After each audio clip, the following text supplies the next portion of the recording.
Dhanishta. I have come from Hemandas Saraswati Shishu Mandir, Janki Nagar, Kotwal.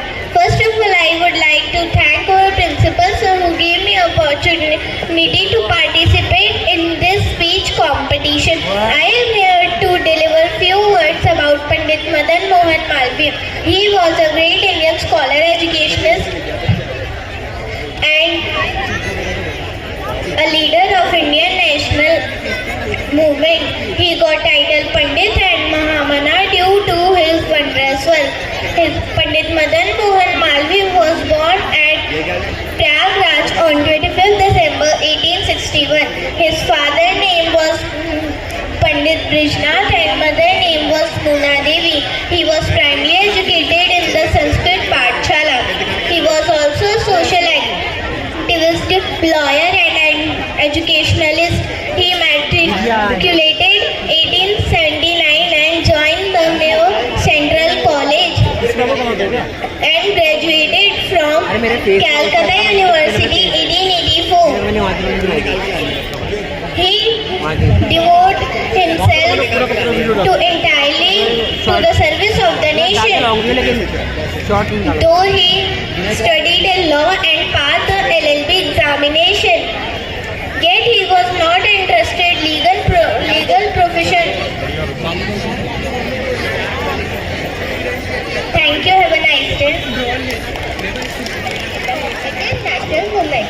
He got the title of Pandit and Mahamana, which means a great soul due to his wondrous works. Pandit Madan Mohan Malviya was born at Allahabad, which is now known as Prayagraj in Uttar Pradesh on 25th December of 1861. His father's name was Pandit Brijnath and mother's name was Muna Devi. He received his primary education in Sanskrit Pathshala. He was also a social activities lawyer and great educationist. He matriculated in 1879 and joined the Mayo Central College and graduated from Calcutta University in 1884. Knowledge is without humanity is worthless. Humanity is worthless. Satyamev Jayate. Satyamev Jayate. Thank you. Studying class 5. Myself Valatya. I have came from Hemandas Saraswati Shishu Mandir. Today I tell some few lines about Madan Mohan Malviya. Madan Mohan Malviya was born on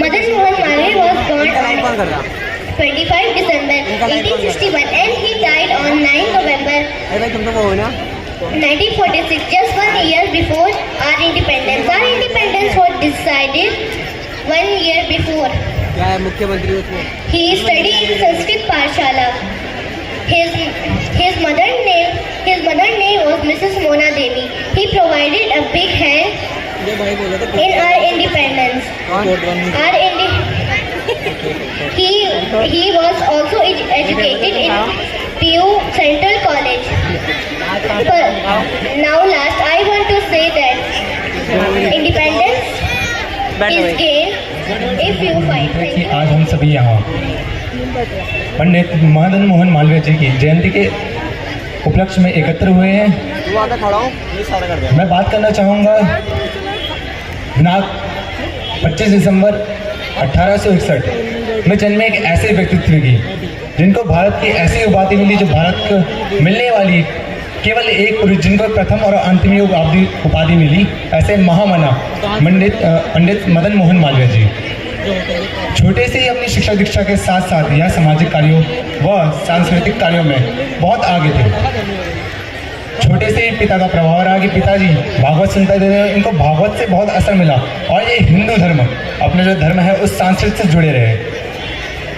ऐसे पुरुष जिनका व्यक्तित्व के बारे में बात बताना चाहूँ तो वकालत के क्षेत्र में सर्वोपरि बहुत से पत्रिकाओं के संपादक, बहुत से समाज संगठनों के में अध्यक्ष के पद पर भी रहे। ऐसे अनेक कार्य करने के बाद इन्होंने स्वतंत्रता संग्राम में भी हिस्सा लिया।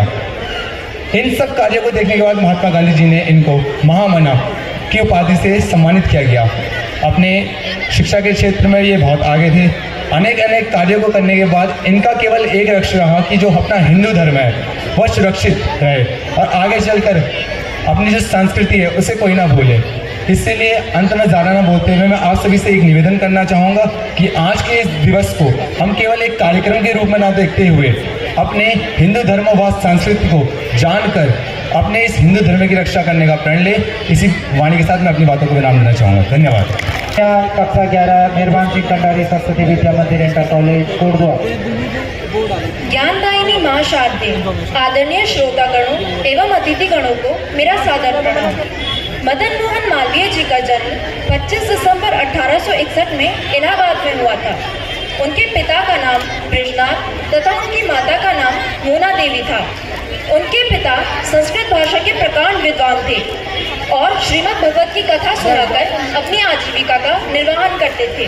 अपने पिता से प्रभावित होकर उन्होंने भी 5 वर्ष की आयु में संस्कृत भाषा से प्रारंभिक शिक्षा लेकर प्राइमरी की परीक्षाएं उत्तीर्ण की। उसके बाद वे पढ़ते चले गए और फिर उसके बाद उन्होंने म्योर सेंट्रल कॉलेज से, जिसे कि अब इलाहाबाद विश्वविद्यालय के नाम से जाना जाता है, वहाँ से अपनी 10वीं की पढ़ाई की।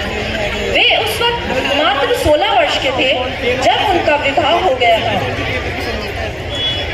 पत्रकारिता, वकालत, समाज सुधार, मातृभाषा तथा भारत माता की सेवा में अपना जीवन समर्पित करने वाले मालवीय जी ने राष्ट्र की सेवा के साथ साथ नवयुवकों के चरित्र निर्माण के लिए भी कई कार्य किए।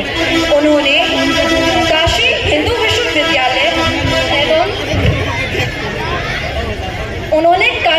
विश्वविद्यालय और बनारस हिंदू विश्वविद्यालय जैसे अनेकों विद्यालयों की स्थापना भी की। उन्हें 2014 में भारत रत्न से भी सम्मानित किया गया था। वे उनके शैक्षिक विचार इतने प्रभावित होते थे कि वे जहाँ भी अपने शैक्षिक विचारों का प्रसार करते थे वहाँ के लोग शिक्षा के प्रति जागरूक होते थे। उन्हें उनकी इन सभी सत्कर्मों की वजह से हमारे राष्ट्रपिता महात्मा गांधी जी ने उन्हें महामना की सम्मानजनक उपाधि से विभूषित किया था। इसी के साथ मैं अपनी वाणी को विराम देती हूँ। धन्यवाद।